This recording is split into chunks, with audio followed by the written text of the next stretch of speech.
Morning students. आज हम लोग फिजिक्स क्लास 11th की पहले चैप्टर फिजिकल वर्ल्ड का दूसरे भाग का अध्ययन करेंगे। मैंने बताया था उसको हम दो भागों में खत्म कर देंगे।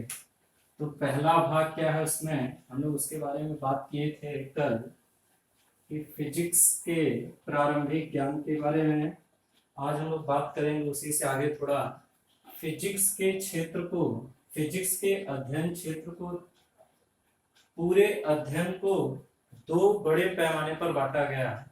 एक को बोला गया micro study, micro effect fields. दूसरे को कहा गया माइक्रो इफेक्ट फील्ड्स, स्थूल प्रभाव क्षेत्र। भौतिकी का अध्ययन क्लास 11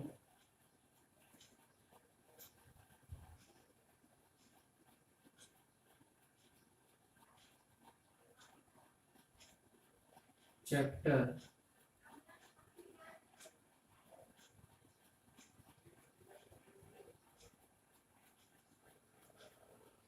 भौतिकी का क्षेत्र। तो भौतिकी का क्षेत्र बड़ा व्यापक है, जो कुछ आप देख लो सब भौतिकी ही है। तो भौतिकी के क्षेत्र में अध्ययन के दृष्टिकोण से, अध्ययन के दृष्टिकोण से इसे दो भागों में बांटा गया। पहला स्थूल प्रभाव क्षेत्र, स्थूल प्रभाव क्षेत्र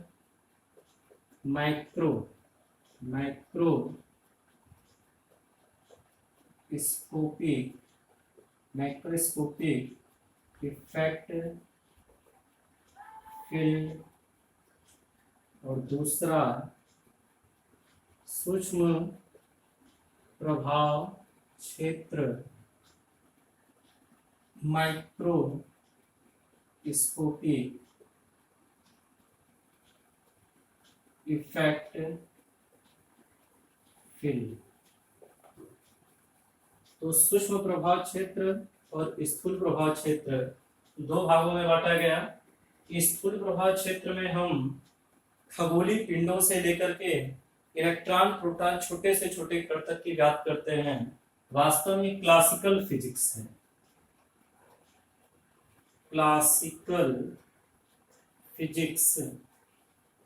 और सूक्ष्म प्रभाव क्षेत्र क्वांटम फिजिक्स है। तो स्थूल प्रभाव क्षेत्र में हम किसका अध्ययन करते हैं उसके बारे में चर्चा करेंगे, सूक्ष्म प्रभाव क्षेत्र में किसका अध्ययन करते हैं उसके बारे में चर्चा करेंगे। तो हम लोग फिजिक्स के स्थूल क्षेत्र में क्या आता है, स्थूल प्रभाव क्षेत्र। इसमें पहला प्रकाशिकी, दूसरा वैद्युत चुंबकत्व, और तीसरा क्षेत्र इसमें है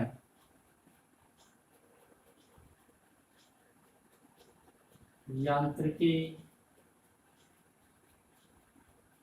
और चौथा है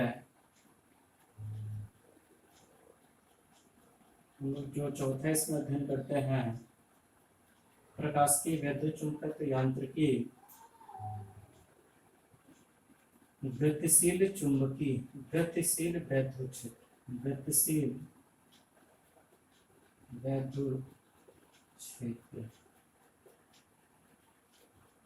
यांत्रिकी में हम लोग बात करते हैं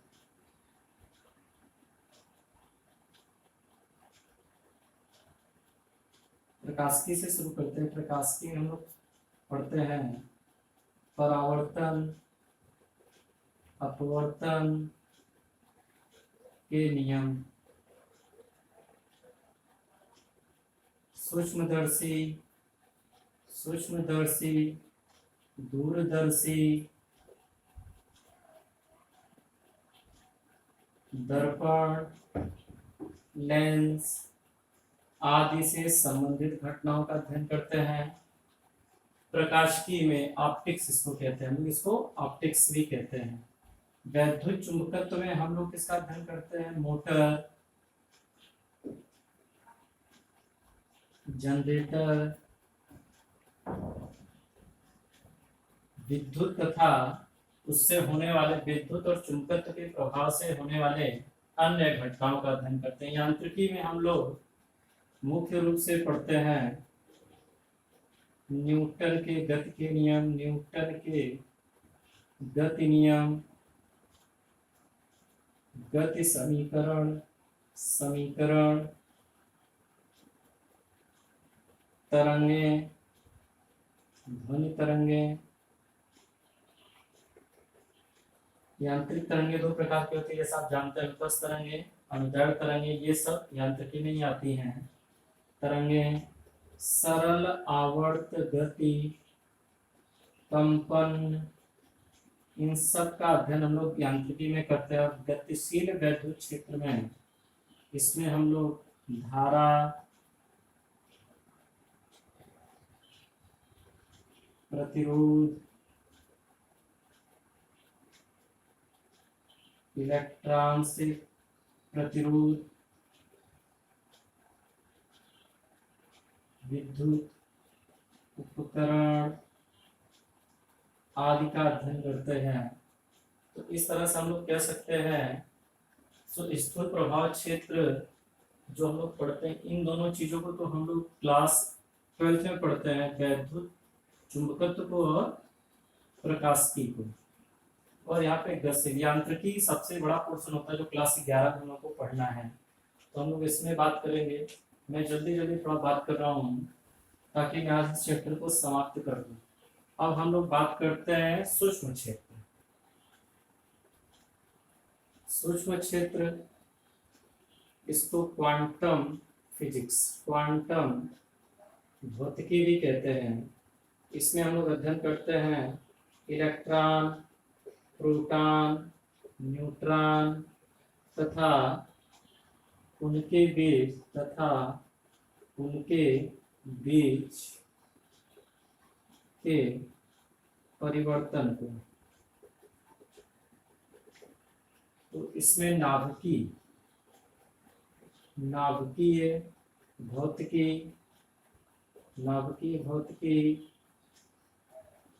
परमाणविक भौतिकी, जिसको हम क्वांटम भौतिकी भी कहते हैं एक तरह से सामूहिक रूप में, इन सब का अध्ययन करते हैं। ये सूक्ष्म क्षेत्र है। अब हम लोग बात करते हैं फिजिक्स का हमारे जीवन में महत्व। भौतिकी का हमारे जीवन में महत्व, समाज के लिए और रोमांच। भौतिकी का हमारे जीवन में महत्व, समाज और रोमांच। तो आप जैसा समझ सकते हैं, खगोलीय पिंड, बहुत बड़े बड़े पिंडों के अध्ययन से लेकर के इसमें इलेक्ट्रॉन जो दिखाई नहीं देता है, ऐसे छोटे कणों का भी अध्ययन जिसमें हम करते हैं विज्ञान में, उसे भौतिक विज्ञान कहते हैं। तो ये अपने आप में एक रोमांचकारी ही है। और आप समझ सकते हैं पूरी दुनिया आज भौतिकी के अंतर्गत ग्लोबल हो गया है, अर्थात आप यहाँ से बैठे हुए बहुत दूर स्थित किसी व्यक्ति से बात कर सकते हैं, गूगल से उसको सर्च कर सकते हैं, उसके पोजीशन, लोकेशन को समझ सकते हैं। उपग्रहों को छोड़ने से लेकर के गूगल मैप पर आपकी स्थिति बताने तक की घटना को, और आपका विश्व में कहीं पर भी आपसे बात करने के लिए मोबाइल जैसे उपकरणों की खोज अपने आप में एक रोमांचकारी और समाज के लिए उपयोगी है। तो भौतिकी का कितना महत्व बताया जाए ये कम है। भौतिकी हमारे समाज में वास्तव में एक बहुत बड़ा परिवर्तन। परमाणु बम, नाभिकीय ऊर्जा, मोबाइल, गूगल,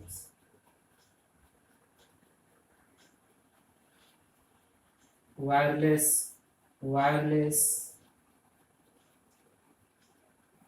फोन,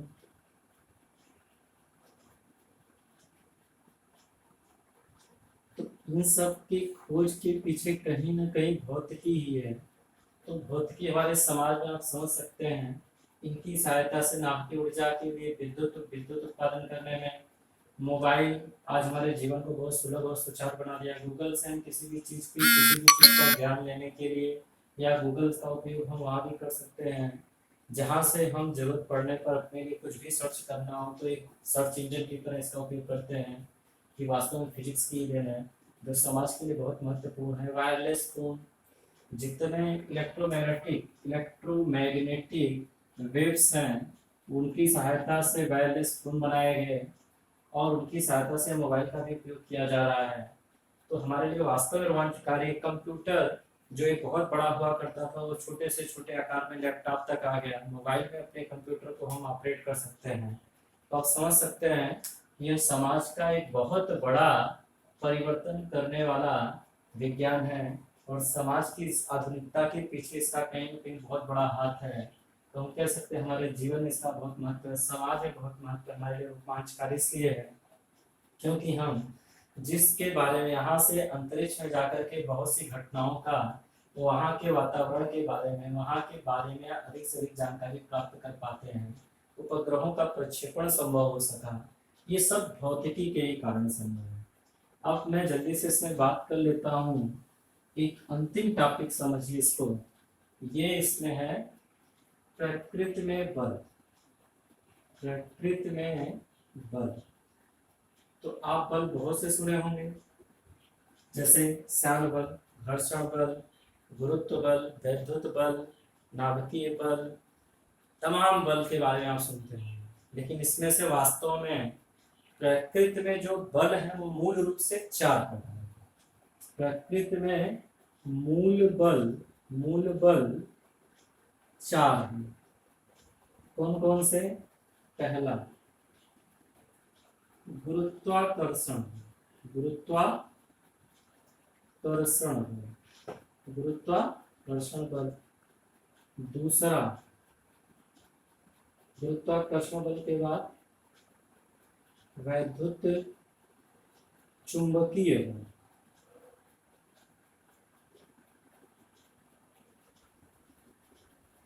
तीसरा दुर्बल नाभिकीय बल। चौथा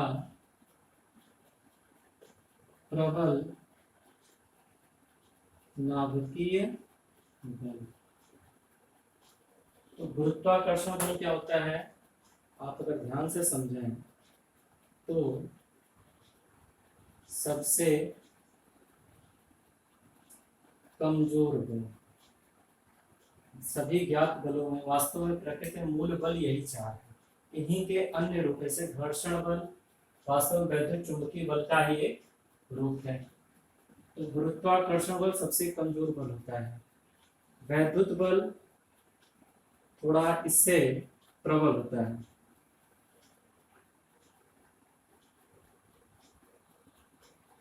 प्रबल बल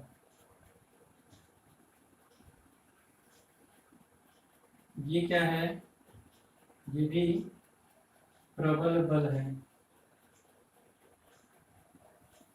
और यह प्रबलतम बल है।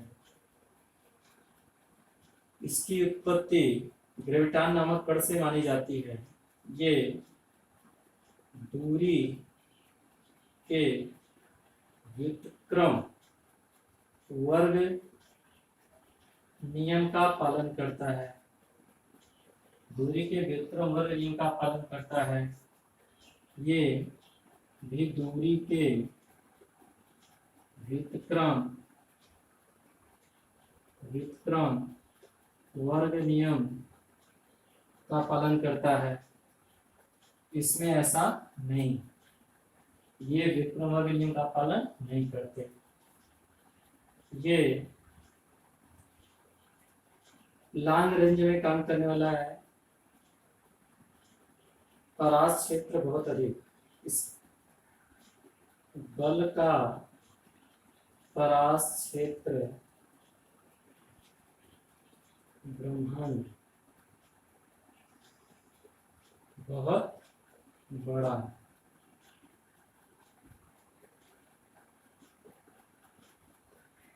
इनफाइनाइट तक आप कह सकते हैं, यानी इनफाइनाइट पर स्थित किसी वस्तु से लेकर के पास रखी वस्तु तक के बीच कार्य करने वाला बल है। यह वैद्युत बल, इसका भी परास क्षेत्र इनफाइनाइट अनंत तक है, अनंत तक। इसका परास क्षेत्र 10⁻⁻14 मीटर से 10⁻⁻15 मीटर नाभिकीय दूरी, परमाणु के नाभिकीय के बीच लगने वाले कणों के बीच नाभिकीय दूरी पर ही लागू होता है। वही चीज यहाँ पे 10⁻⁻15 मीटर तक ही लागू होता है, यानी कह सकते हैं लघु परास, लघु परास बल है, लघु परास बल है। ये द्रव्यमान पर निर्भर करता है,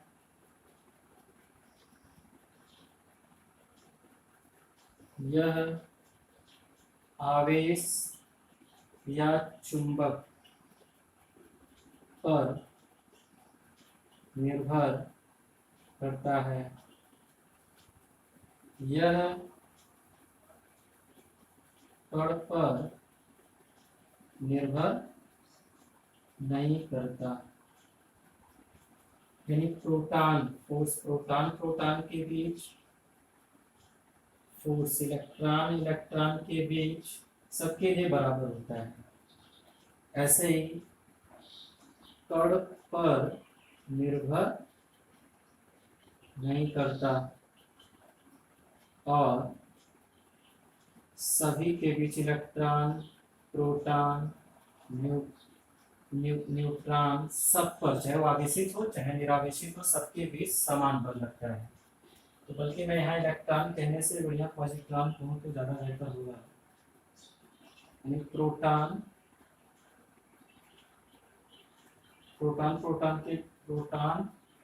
न्यूट्रॉन के बीच लगने वाला बराबर होगा, प्रोटॉन और न्यूट्रॉन के बीच लगने वाले बल बराबर होंगे। ये माध्यम पर निर्भर नहीं करता, ये माध्यम पर नहीं करता, ये करता है, ये माध्यम पर करेगा, माफ करिएगा, ये माध्यम पर निर्भर करेगा।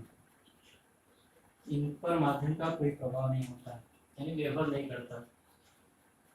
आप समझ सकते हैं प्रकृति में मूल बल गुरुत्वाकर्षण बल है, वैद्युत चुंबकीय बल है, दुर्बल नाभिकीय बल है, प्रबल नाभिकीय बल है। और इन सभी बलों में सबसे प्रबलतम बल मैंने बताया नाभिकीय बल है। वास्तव में इनकी तुलना करें, अगर ये 10 की घात, अगर ये 1 है तो ये 10 की घात -1 होगा, ये 10 की घात -2 होगा, ये 10 की घात -13 होगा, ये 10 की घात -13 अगर होगा गुना, तो हम कह सकते हैं इनकी स्ट्रेंथ, यानी सबसे कम और इस सबसे अधिक, ये क्रम भी इनका आप कह सकते हैं। गुरुत्वाकर्षण बल दुनिया में ज्ञात सभी बलों में सबसे कमजोर बल होता है। वैद्युत चुंबकीय बल उससे थोड़ा ज्यादा सामर्थ्य वाला होता है। दुर्बल नाभिकीय बल और अधिक सामर्थ्य वाला होता है, क्योंकि नाभिकीय कणों के बीच लगता है, जिससे बहुत कम छोटे से स्थान में न्यूट्रॉन प्रोटॉन होते हैं उनके बीच। प्रबल नाभिकीय बल भी बहुत छोटे से कणों के बीच लगता है, ये न्यूक्लियस में उत्पन्न होता है। ये भी न्यूक्लियस में बीटा कणों की उत्पत्ति के कारण होता है। ये ग्रेविटान नामक कण के कारण उत्पन्न होता है, ये मैग्नेट के कारण उत्पन्न होता है, या फिर आवेशित कण के कारण उत्पन्न होता है, यानी आवेश के कारण उत्पन्न होता है। और ये कह सकते हैं हम लोग किसके कारण? प्रोटॉनों न्यूट्रॉनों के बीच मेसानों के विनिमय के कारण उत्पन्न होते हैं। तो मूल बल 4 प्रकार के होते हैं और कौन कौन से उनके बारे में चर्चा किया गया, आप देख सकते हैं, इनके बारे में अध्ययन करिए, किताब में और दिया होगा उसको आप पढ़ने का प्रयास करिए, जो नहीं समझ में आता उसको कमेंट करिए, आपको दोबारा बताया।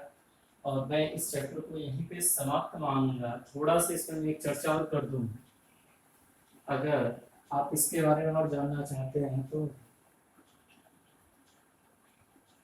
फिजिक्स में कुछ नियम होते हैं। फिजिक्स में संरक्षण नियम जिसमें द्रव्यमान संरक्षित हो सकता है, आवेश संरक्षित हो सकता है और संवेग संरक्षित हो सकता है और ऊर्जा संरक्षित हो सकती है। तो द्रव्यमान अगर संरक्षित होता है तो उसे हम संवेग द्रव्यमान संरक्षण नियम कहते हैं। यानी अगर किसी परिवर्तन में द्रव्यमान अपरिवर्तित रहे तो उसे द्रव्यमान संरक्षण का नियम कहते हैं। यदि आवेश किसी परिवर्तन में अपरिवर्तित रहे तो उसे आवेश संरक्षण का नियम कहते हैं। और किसी प्रक्रिया में यदि संवेग कहने से मतलब द्रव्यमान और वेग का गुणनफल अपरिवर्तित रहे तो उसे संवेग संरक्षण का नियम कहते हैं। और यदि किसी अभिक्रिया में किसी परिवर्तन में ऊर्जा में परिवर्तन न हो तो परिवर्तन के दौरान उसे ऊर्जा संरक्षण का नियम कहते हैं। तो भौतिकी में बहुत सी घटनाएं होने के लिए कुछ नियमों का पालन किया जाता है।